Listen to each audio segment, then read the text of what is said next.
Contento de estar acá en esta mañana, como hemos estado escuchando por el hermano Job y el hermano Emanuel. Estamos en lo que es denominado y tradicionalmente conocido como la Semana Santa. Y hoy es precisamente el inicio de esa celebración con lo que es conocido también como la entrada triunfal. El hermano Job compartió unos versículos que conmemoran ese evento y dan ciertos detalles. Hoy vamos a estar analizando, por supuesto, tradicionalmente este mismo pasaje. Vamos a estar escudriñando lo que allí se encuentra. Y para no solamente entrar en detalles técnicos, históricos y hechos, por supuesto, vamos a extraer del mismo todo aquello que aplica a nuestra vida cristiana y todo aquello que nos puede edificar para honrar al Señor y glorificarle por medio de nuestras vidas. Así que con este tema de hoy, mi propósito es conmemorar lo que fue la Semana de la Pasión, identificar los diferentes grupos que en este pasaje vamos a encontrar. Me gustaría que todos hicieran un esfuerzo con humildad y con disposición, identificarnos con uno de estos grupos, con honestidad. Y a la misma vez, mi deseo sería poder, con la ayuda del Espíritu Santo, persuadirte a dar un paso hacia adelante, independientemente en qué grupo te encuentras, para que busques con diligencia el rostro del Señor en tu peregrinaje. Para esto quiero darles un poquito de contexto. He leído mucho material y tengo muchas cosas en la cabeza. Voy a tratar de reducirlo, darles lo mejor y lo más necesario. Sean pacientes conmigo. Después que pasemos la etapa de los contextos y todo eso, vamos a entrar entonces a la parte donde vamos a extraer las enseñanzas que necesitamos para la edificación de nuestras almas. Y rápidamente quiero enfatizar que Jesús venía ya tenía más o menos 3 años de ministerio aproximadamente, y había llegado al norte de Judea, que era el monte de Hermón, donde sucedió lo que también se conoce como la transfiguración. Y allí sucedió algo maravilloso, porque no solamente toma a 3 de sus discípulos, que normalmente les permite participar en hechos que son de igual forma maravillosas, y estos eran Pedro, Juan y Jacob. Y cuando ellos relata, creo que era Lucas o Juan, relata que como cosa rara se quedaron dormidos mientras Jesús oraba. Estamos familiarizados con ese hecho. De repente como que abrieron los ojos y se dieron cuenta que la vestimenta del Señor resplandecía, brillaba, y su rostro iluminaba como el sol. Y no solo esto, pero de repente vieron a 2 seres junto a él que no estaban, y lo identificaron como Moisés y Elías. Entonces de repente ellos se despertaron de su plácido sueño y se dieron cuenta que estaban en presencia de una conferencia celestial, por decirlo de otra manera. Y entonces allí hay muchas preguntas que pueden surgir. ¿Qué hacía Jesús con Moisés y Elías? ¿Qué podemos aprender de ahí? ¿Qué trató del Señor decirnos? ¿Por qué el Señor manifestó esto? Y muchas interrogantes. Entre ellas podemos saber de que Moisés representa la ley, Elías representa los profetas. Y qué interesante, porque ¿qué dice la Biblia acerca de Jesús? Que Él es el fin de la ley. ¿Y qué entendemos de las profecías? Que Él no solamente es el objeto, pero el sujeto de las profecías. Entonces aquí tenemos a Moisés, el representante de la ley, hablando con el fin de la ley, y aquí tenemos a Elías, el representante de los profetas, hablando con quien era el objeto y el sujeto de las profecías. No solamente eso, pero también encontramos que Moisés básicamente establece el pueblo de Israel, porque él obviamente por medio, como instrumento de Dios, es el que instaura la ley y le da a Israel la identidad como nación. Y Elías había sido prometido como que vendría antes de que el fin de las cosas comenzara. Así que aquí vemos a Moisés, quien comienza Israel, y aquí vemos a Elías, quien básicamente era el anuncio del fin de ese tiempo. Y aquí tenemos a ambos hablando con aquel quien es el principio y el fin, el alfa y el omega. ¿Qué sucedía? ¿Cuál era el tema de conversación? Me encanta porque Lucas da un detalle que no dan los otros evangelios. Y Lucas dice que ellos llegaron o ellos estaban hablando con Jesús sobre cómo sería su partida cuando él llegara a Jerusalén. Es decir, como que durante ese tiempo de ministerio llegó el momento en que Jesús llegó al norte y a partir de ese momento, dice Lucas, en el capítulo 9, si mal no recuerdo, versículo 51, que a partir de ese momento Jesús, dice, cuando se cumplió el tiempo en el que él había de ser recibido arriba, afirmó su rostro para ir a Jerusalén. A partir de ese momento Jesús emprende su camino sin retorno hacia Jerusalén, que finalmente su destino en realidad iba a ser el monte del Calvario, la cruz. Podríamos decir, y nos acompañarían en eso algunos de los eruditos y estudiosos del tema, que Moisés y Elías vinieron a afirmar y a animar a Jesús a emprender el propósito por el cual él vino. Digo esto porque este fue el comienzo de esa dirección en el que Jesús emprende meses antes de que entráramos a la entrada triunfal. Así que cuando Jesús llega a ese momento de la entrada triunfal, había una agenda ya determinada, una agenda divina que estaba siendo cumplida. Y con esa introducción quiero que estemos conscientes de dónde venía Jesús y hacia dónde apuntaba intencionalmente. Padre Santo, en esta mañana queremos darte las gracias por tu amor. Gracias por la oportunidad, Señor, de poder presentarnos delante de tu presencia, exponernos al mensaje de tu verdad. Y en esta mañana queremos pedirte, Señor, que sobre todas las cosas, tu Espíritu Santo se mueva con poder, hablando a nuestros corazones de manera tal que podamos salir de aquí no como vinimos, sino poder ser edificados, redarguidos por el mensaje de tu verdad y que en todo, Señor, seas tú glorificado. Nos presentamos delante de ti, Señor, pidiéndote que nos des un corazón humilde para recibir con alegría el mensaje de tu palabra. Y nos encomendamos en tus manos, en el nombre de tu Hijo amado Jesús. Amén. Amén.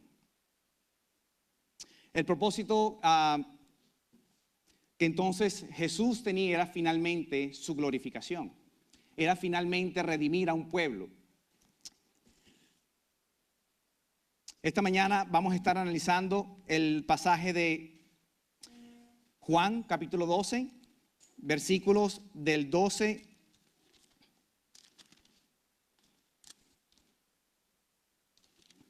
al 19.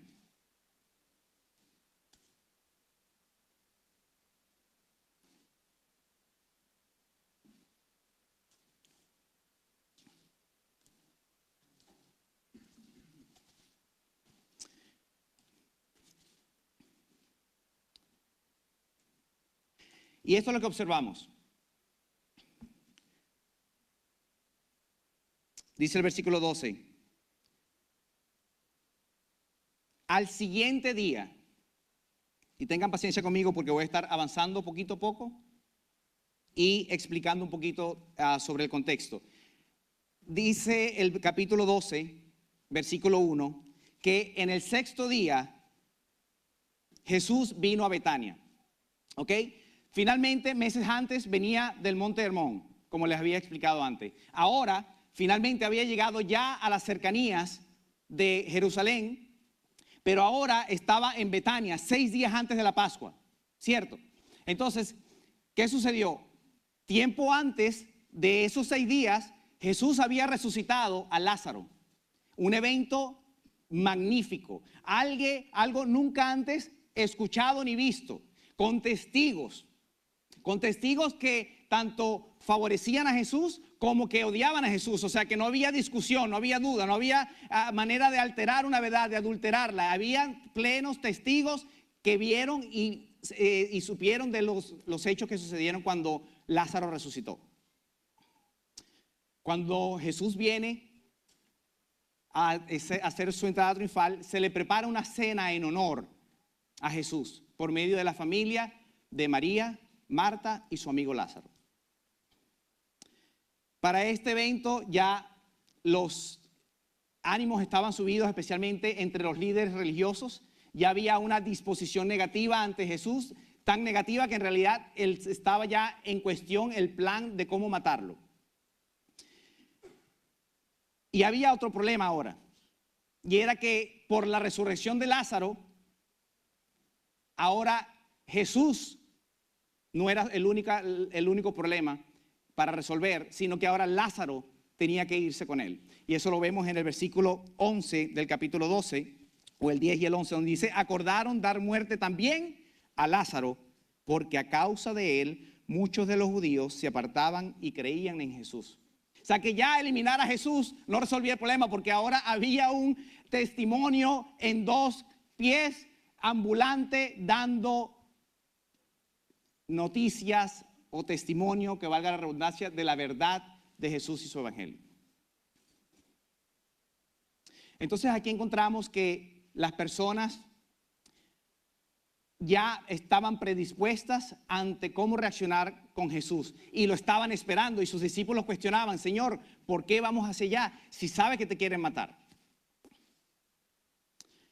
En vista de esto, en esta noche, en el sexto día antes de la Pascua, sucede que María, la hermana de Lázaro, derrama y esparce sobre sus pies este perfume de nardo, que es costosísimo, que se estima, según los estudiosos de la historia, que podía costar 1 año de salario. Imagínense ustedes trabajar 1 año para un producto que es derramado en un día. Y esto Jesús dice que era la manera como ella, dice, lo preparaba para su sepultura, lo ungía para su sepultura. O sea que Jesús estaba claro en lo que iba a suceder cuando entrara a Jerusalén.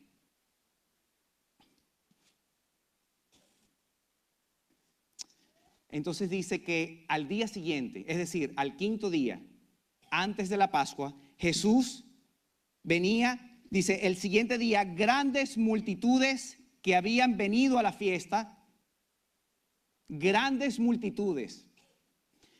Punto importante, según el historiador Josefo y otros, dicen que para la Pascua podían venir aproximadamente 2.700.000 personas a Jerusalén a celebrar la Pascua. O sea que tenemos una gran masa de gente en Jerusalén para el momento que Jesús viene. Muchas de estas personas habían sido beneficiarios de los milagros de Jesús, lo conocían de otros lugares, porque acuérdense, no eran nativos, venían a Jerusalén para celebrar la Pascua. Y por ende, conocían de Jesús y eran, digamos, simpatizantes de Jesús. Y digo simpatizantes porque no necesariamente eran discípulos de Jesús. Entonces vemos que Jesús entra a Jerusalén con sus discípulos, pero también personas que vinieron a Jerusalén para celebrar la Pascua le reciben a él porque lo conocían durante sus 3 años de ministerio, porque habían sido beneficiarios de algunos de sus milagros o porque habían escuchado de los milagros que él había hecho, incluyendo el de resucitar a Lázaro. Así que esta actitud de ellos, aunque positiva, no significaba que todos eran discípulos de Jesús. Y aquí es donde quiero distinguir el grupo de los discípulos del grupo de los simpatizantes. Sin embargo, es mi particular opinión, poco tradicional, no me vayan a crucificar, pero yo no considero que los que gritaron Hosana, bendito el que viene en el nombre del Señor, son los mismos que gritaron crucifícalo el viernes de crucifixión. Primero porque en el patio de Pilatos en realidad cabían unas cuantas docenas de personas. Y aquí podemos hablar de cientos, si no miles de personas que aclamaban a Jesús. Segundo, yo no creo que una persona que viene a turistear se va a parar a las 5 de la mañana, 6 de la mañana para prestarse para estos asuntos que el Sanedrín acostumbraba a hacer, que era pagarle a las personas para que vinieran a apoyar su causa, aún diciendo mentiras. Entonces, no veo una relación entre estos y aquellos, pero sí veo que en este grupo se encontraba personas que en Galilea, en el capítulo 5, versículo 15 de Juan, habían querido proclamar a Jesús como rey porque había alimentado 5,000. Personas que en realidad y con sinceridad simpatizaban con Jesús y lo apoyaban. Y veo en el otro grupo personas que obviamente estaban muy influenciados por el clero, los sacerdotes, el grupo religioso de Jerusalén, y que eran más nativos de Jerusalén y quienes estaban ya preparados para apoyar a sus líderes religiosos. Pero eso es otro tema, no me preste atención. Entonces aquí vemos que multitudes que habían venido a la fiesta, al oír que Jesús venía a Jerusalén, tomaron ramas de palmera y salieron a recibirles y clamaban: Hosana, Hosana. Para ti y para mí, Hosana no significa mucho, porque en realidad no es nuestra lengua, pero te voy a explicar un poquito para que ahora entres en conocimiento. Hosana significa salva. Más específico, sálvanos. Aún más específico, sálvame. Sálvame, Señor. Eso le proclamaban a Jesús. Sálvame. Sálvame de mi miseria. Sálvame de mi corrupción moral. Sálvame de mi pecaminosidad. No. Ojalá hubiera sido ese, el Hosana que proclamaban. Gritaban Hosana con sinceridad. Sálvame, Señor. Pero no necesariamente sálvame de mi miseria espiritual, sino sálvame de las circunstancias que me agravian en este momento. Sálvame del yugo de Roma que me ahoga. Eso es lo que gritaban. Simpatizaban con Jesús porque veían en él el Mesías prometido, el que iba a redimirlos del yugo romano, el que iba a liberarlos de la tiranía de Roma. Ya ellos estaban obstinados de la cantidad de impuestos que le imponía Roma. Para que sepan un poco, cuando Jesús, dicen los historiadores, no me crean a mí, cuando Jesús en la barriga de María emprende el viaje con José y María hacia Belén, porque Octavio decreta o manda un edicto que todos tienen que apadrinarse en Jerusalén, en sus lugares de nacimiento, lo que estaban haciendo era que estaban haciendo otro conteo, otro censo para implementar ahora otro impuesto. Cuando ya antes había el impuesto de la tierra, impuesto por el comercio, ahora quería implementar un impuesto por cabeza. Así que cuando Jesús está en su ministerio, vemos que ya era intolerante el sistema romano que pisaba y era un yugo para el pueblo de Israel. Israel siempre disfrutó desde el tiempo de Alejandro Magno y el tiempo del Imperio Romano con Julio César y con Augusto, siempre disfrutó del privilegio de poder guardar sus costumbres y religiones. Cosas del Señor. A ellos se les concedía esa libertad. Pero entre transición y transición, entre gobernadores y gobernadores, llegó Herodes y Herodes hace un convenio con Roma. Y le dice: instáurame como rey, yo tomo Jerusalén, yo me encargo de tomar Jerusalén y yo me encargo de que tú recibas tu parte de impuestos. Y Herodes, muy astuto, gran arquitecto, gran maestro en estrategias, pero muy ambicioso. Tan ambicioso que estuvo dispuesto a matar a su cuñado, a su tío, a su mujer, a sus hijos, cuando pensaba que su reino y su poder estaba en riesgo. Tan ambicioso que estuvo dispuesto a matar a todos los niños menores, creo que de 2 años, cuando escuchó que había un rey esperado que supuestamente había nacido, aunque él estaba ya a punto de morir. ¿Qué ambición de este hombre?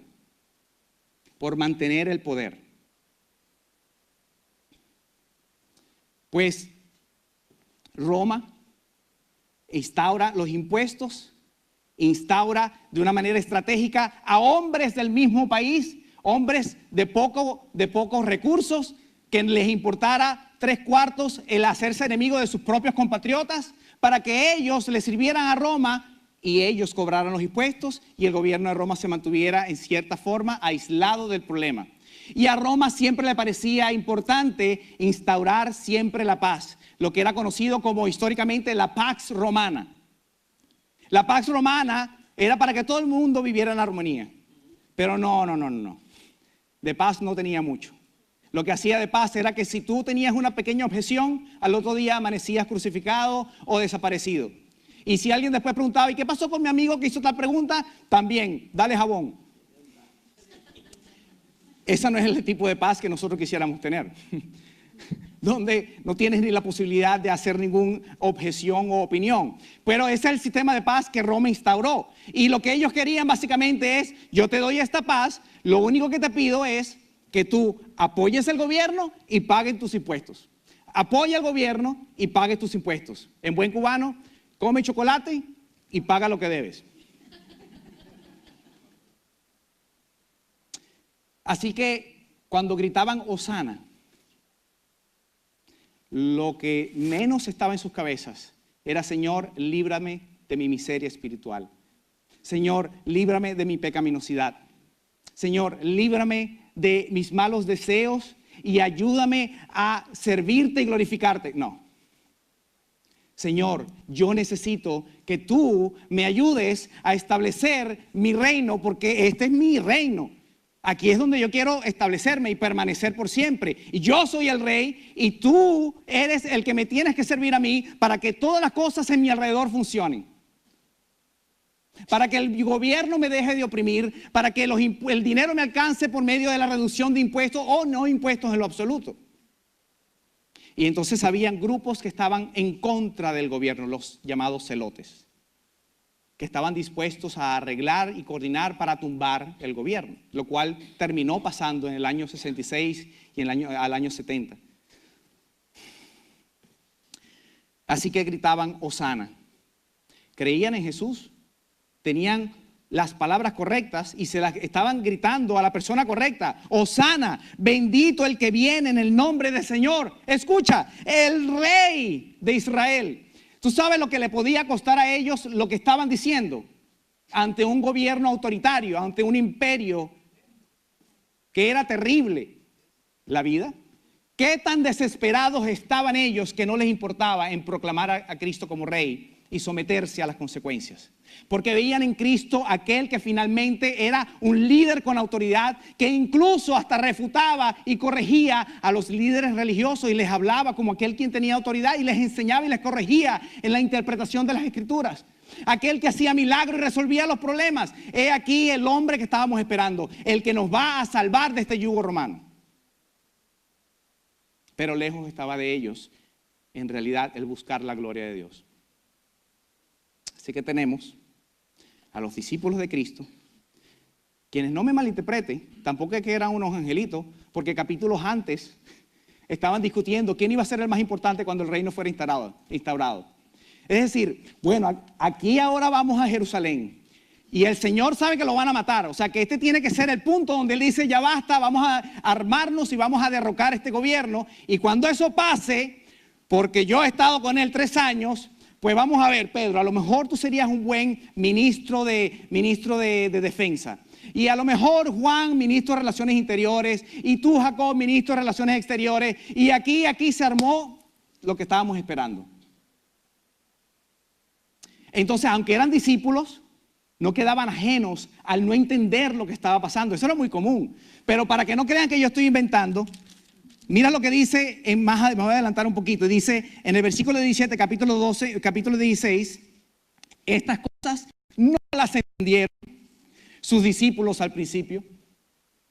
Estas cosas no las entendieron sus discípulos al principio. O sea que ellos estaban quizás tan equivocados como los simpatizantes de Jesús.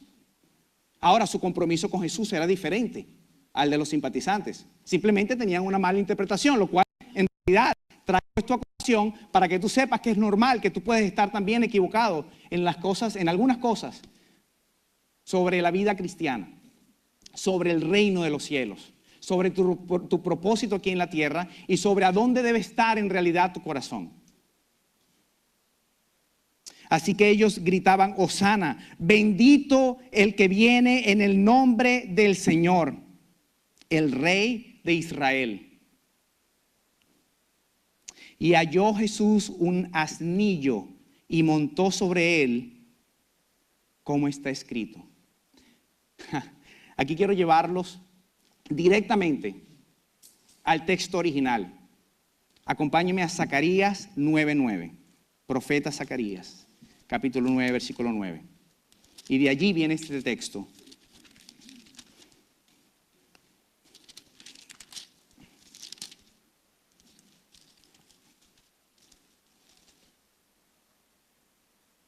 Y mira lo que dice el texto. Alégrate mucho, hija de Sión. Da voces de júbilo, hija de Jerusalén. He aquí tu rey vendrá a ti. He aquí tu rey vendrá a ti. El Mesías que tanto anhelaban. El Mesías que ellos sabían que había sido profetizado. He aquí tu rey vendrá a ti, justo, salvador y humilde. Justo y salvador, humilde y cabalgando sobre un asno, sobre un pollino, hijo de asna. Ahora, hay quienes dicen, este texto, no el de Zacarías, el de Juan, el de la entrada triunfal, no es verdad. Porque Jesús durante todo su ministerio nunca aceptó que públicamente le reconocieran como el Mesías, como aquel que había de venir.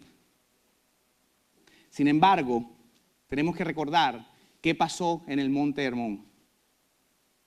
Y cómo ya el cumplimiento del tiempo había llegado. Y cómo ya Jesús entendía, sabía, bueno, siempre lo supo, lo que había de acontecer. Y quería dejar claro que todo el mundo entendiera que la profecía en ese momento se estaba cumpliendo. Y mandó a buscar a este burrito, a este asnillo. Hay quienes debaten en si fue meramente profecía o si Jesús conocía a la persona, el dueño de los burritos. Y allí ya sabía que estaban allí y nada más le mandó a los discípulos a decir, el Señor los necesita. Y como era un discípulo de Jesús, dijo, ok, úsalo.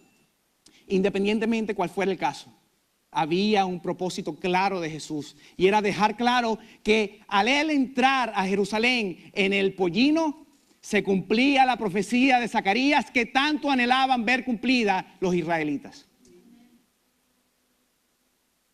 Así que dice el texto, capítulo 14, y halló Jesús un asnillo y montó sobre él, como está escrito, no temas, hija de Sión, he aquí tu rey viene montado sobre un pollino de asna.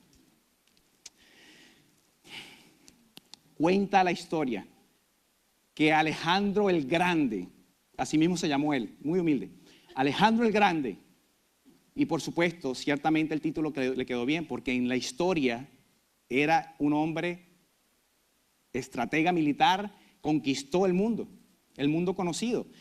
Alejandro el Grande, Alexander the Great, llegó a Jerusalén y cuentan los historiadores que su caballo era un caballo blanco, alto de 6-7 pies. Y él mismo, en estatura, era un hombre generoso.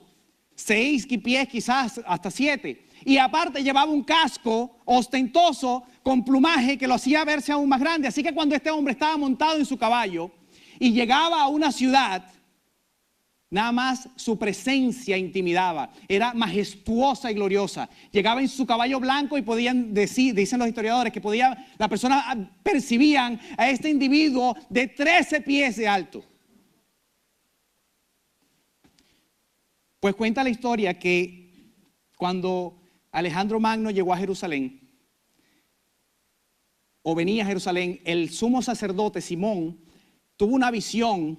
Obviamente estaba en pánico, porque ya estaba arrasando con todo el mundo conocido, y tuvo una visión donde Dios le reveló, sal a recibir a Alejandro con tu gente vestida de blanco, y tú mantén tus vestiduras sacerdotales. Y así lo hizo. Cuando Alejandro Magno vio a ¿cómo se dice? Entourage, ¿cómo se dice? Como el grupo que lo viene a recibir. ¿Cómo se dice? La comitiva. Alejandro se baja de su caballo y se postra delante del sumo sacerdote. Ante esto los generales estaban que se jalaban los pelos y diciendo, ¿se volvió loco este tipo? Luego Alejandro les revela que él, desde antes de salir de Macedonia a conquistar el mundo, tuvo una visión donde un ángel le decía que él iba a conquistar todas las tierras que él pisara. Y ese ángel tenía la vestimenta que tenía ese sacerdote. Y cuando lo vio, pues se postró, porque no había visto nada igual antes. el sacerdote recibe a Alejandro y le dice: Alejandro, tú eres esta bestia con un cuerno que Daniel profetiza. Y entonces ganaron cierto privilegio ante el imperio griego y le concedieron la libertad de practicar su religión y sus costumbres. Y ellos le concedieron, según dicen algunos, que todos los nuevos nacidos le van a poner Alejandro por nombre. Pero eso es anexo al tema. Lo cierto es que vemos cómo cuando alguien conquistaba no llegaba en un burrito. No. Cuando alguien entraba a una ciudad para conquistar, entraba en un caballo y con espada en mano, intimidando a todo aquel que percibía su entrada. Sin embargo, Jesús no entró en un caballo. Jesús entró en un burrito. Ni siquiera nunca ese burrito había sido montado antes. El animal de más bajeza, el más noble que alguien pudiera montar. Un animal que es bruto por naturaleza, rebelde, testarudo y you name it. Este fue el que Jesús decidió usar para entrar a Jerusalén. Ahora, ¿qué pasó? Había una cuestión y tenemos que darle cierto crédito a los judíos porque ellos no tenían toda la revelación que tenemos nosotros hoy, porque somos muy rápidos en criticar. ¿Qué pasaba? Ellos decían: ok, ¿qué pasa aquí? Tienes aquí al Mesías que supuestamente, según Miqueas 5, va a nacer en Belén, pero según Daniel, va a venir en las nubes. O nace o viene. Que según Isaías iba a ser el varón de sufrimiento, experimentado en dolor. Sin embargo, los salmos hablan de que iba a venir con majestuosidad a imponer su reino eterno. Hay un contraste entre las profecías del Mesías que las personas no podían entender. Lo cierto es que las necesidades de ellos les eran más importantes que tratar de identificar por fin cómo venía el Mesías, o si eran dos Mesías, o si, por supuesto, lo que fue, dos venidas del mismo Mesías. Y lo que Cristo trata de mostrarles aquí es lo que ellos no quisieron ver. Que el texto que ellos, saben que los judíos tenían una muy buena costumbre, y creo que todavía tienen, que es que ellos se memorizan los textos. Y no estamos hablando de Juan 3:16. No estamos hablando de Juan, ¿cuál es el versículo más pequeño, más corto? Jesús lloró. ¿Cuál es? Juan 35, 15, 35. No, estamos hablando que se aprendía en el libro de Génesis. Desde chiquito le estaban metiendo Biblia. Pero ¿sabes qué? Cuando Jesús dice en la cruz, Elí, Elí, lama sabactani, estaba esperando que ellos, el texto que se habían memorizado, lo continuaran y vieran que todo lo que decía el texto se estaba cumpliendo enfrente de ellos. Y que aquí en este momento, cuando ellos vieran a Jesús entrando en el asnillo, pudieran ver que ese rey que esperaban venía como un ser humilde. No a conquistar, no a derrocar un gobierno, sino ese era el siervo sufriente. Era la parte primaria, la primera entrada, la primera venida. Pero ¿cuántos de nosotros a veces nos cegamos tanto en nuestros problemas que obviamos lo que en realidad las Escrituras nos quieren enseñar? Y buscamos entonces de Dios aquel que tiene que satisfacer mis necesidades, resolver mis problemas, y nos olvidamos completamente del reino al cual fuimos llamados a servir.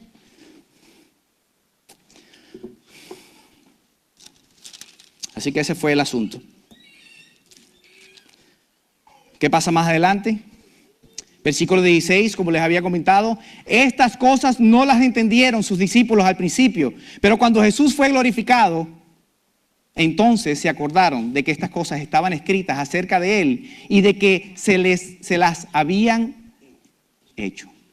Y daba testimonio a la gente que estaba con él cuando llamó a Lázaro del sepulcro y le resucitó de los muertos. Versículo 18, por lo cual también había venido la gente a recibirle porque había oído que él había hecho esta señal. Pero los fariseos, y aquí introduzco a mi tercer grupo, pero los fariseos dijeron entre sí, ya veis que no conseguís nada, mirad, el mundo se va tras él. ¿Sabes qué me ha impactado a mí desde hace muchos años? Cuando leí el pasaje de Nicodemos. Nicodemos era parte del Sanedrín, era la élite de los sacerdotes. uno de los chivos, como decimos en Venezuela, el chivo, los que mandan, los que tienen autoridad. Y vemos que Nicodemo se acerca a Jesús una noche y una de sus primeras palabras es: Rabí, sabemos que vienes de Dios. Fíjate que no habla en singular, no dice yo sé que tú vienes de Dios, sino dice esa palabra sabemos. Sabemos.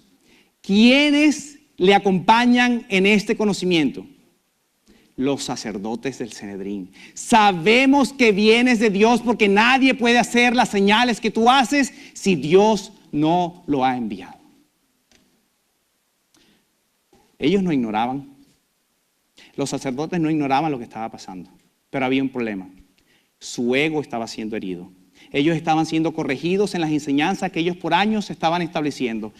Ya ellos tenían un estatus social. A ellos no les afectaba de la misma manera que al pueblo común la situación que Roma estaba imponiendo. Y mira qué interesante lo que dicen después de la resurrección de Lázaro. Acompáñame ahí mismo en el capítulo 11, versículo 47, donde ellos dicen: entonces los principales sacerdotes y los fariseos reunieron el concilio y dijeron: ¿qué haremos? Porque este hombre hace muchas señales. Si le dejamos así, todos creerán en él y vendrán los romanos, y escucha esta parte, y destruirán nuestro lugar santo y nuestra nación. ¿What? ¿De cuándo acá? ¿Cómo? ¿Dónde? ¿De qué pasó? ¿Donde ellos de repente se adueñaron del pueblo y del lugar santo? Explícame, ¿quién los liberó del yugo egipcio? ¿Quién los mantuvo 40 años en el desierto? O sea, ¿en qué parte podemos decir, wow, de verdad qué pasión, ¿no? Qué ownership values, ¿no? En inglés, valores de dueño. O sea, se adueñaron, no, pero se adueñaron con malas intenciones. No es que se adueñaron en el sentido de que el reino de los cielos me duele y siento celo por las cosas del Señor. No, es que lo sentían de ellos. Y si algo llegaba a pasar, ellos sufrían porque iban a perder sus privilegios, iban a perder su santo templo donde ahí estaban sus cosas, su trabajo, iban a perder a su nación, a quienes ellos controlaban totalmente. ¿Qué pasó allí? ¿Dónde quedó Dios en el asunto? O sea que Dios envía a su Mesías. Como dice la parábola, Dios envió a sus profetas, los mataron. Ahora envía a su hijo, y como el hijo les afecta sus planes, como obviamente sabían que Roma era un imperio poderoso y en nada era delicado, dijeron: si esto continúa, perdimos lo que tenemos. Y como al final nosotros no sufrimos las consecuencias que sufre el pueblo común, nos interesa eliminar a este individuo, aunque sepamos que él es el que había prometido Dios. Y si me preguntas a mí, ellos conscientemente asesinaron al Mesías que había de venir. Porque no se apegaba a lo que ellos necesitaban. Porque él tenía que someterse a lo que ellos enseñaban. Y porque ellos no estaban dispuestos a soltar lo que hasta ahora habían logrado. Cuánta ambición de poder. A la final, ¿cuántos queremos que Dios simplemente nos resuelva nuestros asuntos, respete nuestro reino y lo establezca donde nosotros seguimos siendo el rey? Como dice la canción, ¿no? Entonces aquí tenemos tres grupos. El primer grupo, los discípulos, quienes era muy común que actuaban con torpeza en su falta de conocimiento, su falta de entendimiento y su falta, por supuesto, de revelación, que no había todavía avanzado a otro punto, pero eran personas que de verdad estaban comprometidas con Jesús, estaban dispuestos a seguir hasta el final, aunque su naturaleza lo traicionó y lo abandonaron cuando lo iban a matar. Pero también entonces están los simpatizantes de Jesús, aquellos que en realidad ven en Él y creen en Él y creen en la historia y ven que el hombre tiene poder, pero no quiero un compromiso porque alteras mis planes. Más bien necesito que uses tu poder para que beneficien mis planes. Y entonces está el otro grupo, que es un grupo hostil, que bien sea por A o por B, simplemente han decidido no querer asuntos con él. Simplemente no entras en mis planes. Y esto es importante porque muchas de estas personas, estuve haciendo unos estudios hace tiempo donde decía que todo niño viene predispuesto a creer en el Señor. ¡Qué impresionante! Un niño no te va a nacer ateo. El niño se va a creer lo que tú le digas que es. De hecho, abusamos de eso y los padres mienten una y otra vez pensando que es una mentira inocente y no te estás dando cuenta de muchos aspectos que están pasando en eso. Estás perdiendo la confianza de tu hijo en las cosas pequeñas. Estás engañándolo y entonces obviamente pierdes también el respeto. Y bueno, en fin, eso no es el tema ahorita. Pero lo que sí es el tema es en que personas que se vuelven hostiles a Dios es porque situaciones pasaron en su caminar, en su vida. Y por su falta de entendimiento y conocimiento de Dios, simplemente hicieron una ecuación errónea y determinaron que simplemente Dios no puede entrar en la ecuación. Bien sea no existe o simplemente no me interesa. Pero cualquiera que sea tu caso, bien sea que tú seas un discípulo del Señor y que reconozca que a veces actúas torpemente y que a veces aspiras cosas que en realidad no son acorde al reino, o bien sea que seas un simpatizante de Jesús, que simplemente no te atrevas a tomar un compromiso con Él, porque simplemente tu vida está demasiado llena de cosas y son cosas importantes y ahorita no tienes tiempo, quizás antes de morir le prestas un poquito más de atención. O bien sea que simplemente las heridas de la vida te han hecho mostrarte indiferente ante Dios. Y tu falta de conocimiento y de entendimiento de que ese Dios a quien tú ves como casi irreal, si no irreal en lo completo, precisamente envió a su Hijo porque comprende tus dolores y comprende lo que viviste. Que cuando Jesús vino al mundo, lo hizo porque Él vino voluntariamente a humillarse. Comprende, el Rey de Gloria se hizo un bebé que dependía de otros, dependía de José y de María, que hacía número 1 y hacía número 2 y necesitaban que le cambiaran el pañal. Que se hizo dependiente voluntariamente para entonces vivir la vida que tú no podías vivir y finalmente morir la muerte que tú y yo merecíamos. Y que comprende más que nadie los dolores que has vivido. Dice las Escrituras en Hebreos 4:15, porque no tenemos un sumo sacerdote que no pueda compadecerse de nuestras debilidades.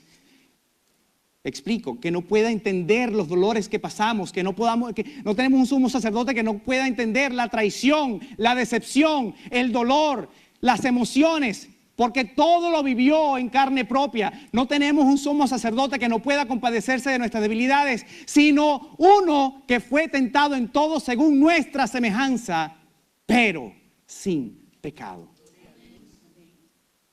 Y esa vida sin pecado te la atribuye a ti por fe. Para aquellos discípulos que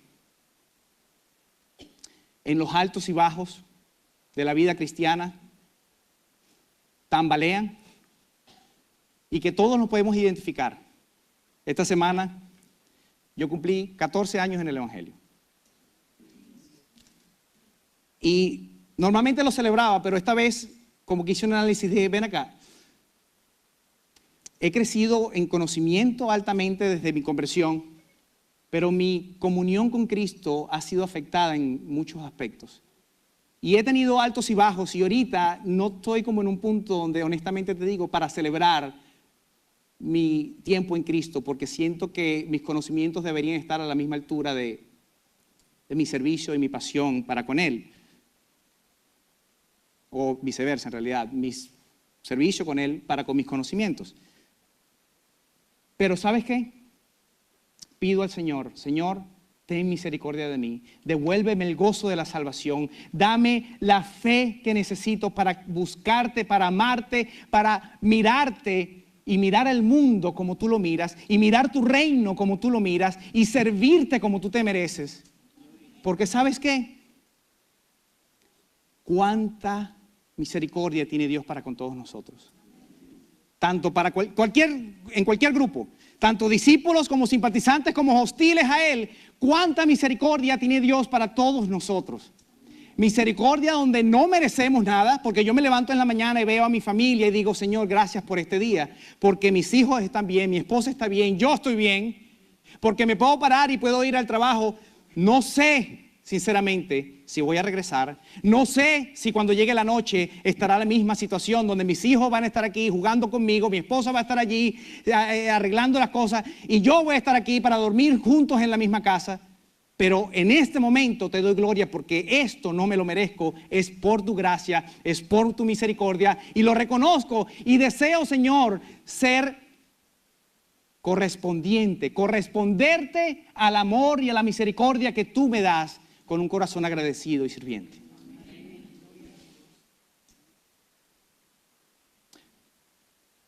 Romanos dice, creo que es Romanos 2:14, que todas las cosas que Dios te da, mejor dicho, todas las cosas buenas que pasan en tu vida, todo lo que puede traer cualquier tipo de alegría a tu corazón, cualquier cosa buena, familia, amigos, relaciones, cosas materiales, trabajo, salud, todo es considerado bueno y todo lo bueno es considerado dádiva de Dios que viene de lo alto. Y por ende, la Escritura no omite la razón por la cual Dios da misericordia. La misericordia de Dios en todas estas cosas tienen un fin y es llevarte a entender cuán misericordioso es ese Dios a pesar de tu condición donde lo único que te mereces es la condenación eterna. Pero Dios muestra misericordia y hace caer lluvia sobre buenos y malos y el sol sale sobre buenos y malos, sobre agradecidos y malagradecidos, sobre aquellos que le conocen y aquellos que no le reconocen. Y con un fin específico, llevarlos a todos al arrepentimiento. Y aquellos que no toman ventaja de la misericordia del Señor para meditar en ella y caer en el arrepentimiento, dice las Escrituras claramente que lo que hacen es que acumulan ira para el día de la ira del Señor. Acumulan culpa para el día de la ira del Señor.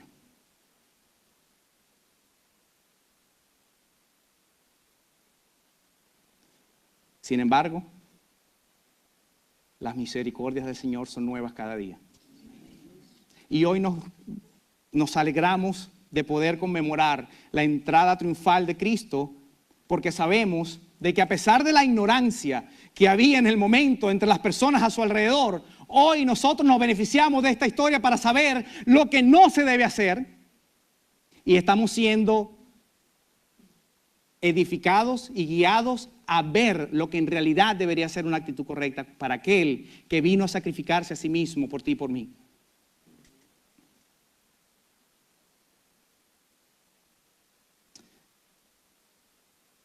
Hay una porción de las Escrituras que habla que Jesús dijo de Corazín y de Betsaida: ay de ti, Corazín, ay de ti, Betsaida, porque si en Sodoma y Gomorra, Tirón, no me acuerdo los detalles, pero si en ellas se hubieran hecho los milagros y las cosas que se hicieron en ti, ellos todavía vivirían.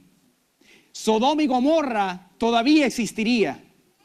Pero como tú has sido rebelde, como tú no has apreciado el tiempo de tu visitación, entonces, por ende, la condenación para ti es peor que la de ellos.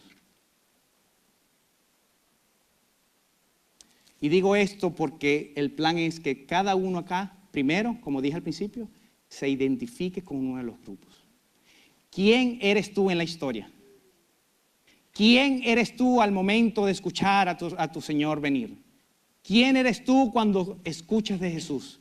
¿Eres tú el discípulo que a veces comete torpezas y que necesita venir delante de Él y pedirle: Señor, aumenta mi fe, Señor, dame sabiduría?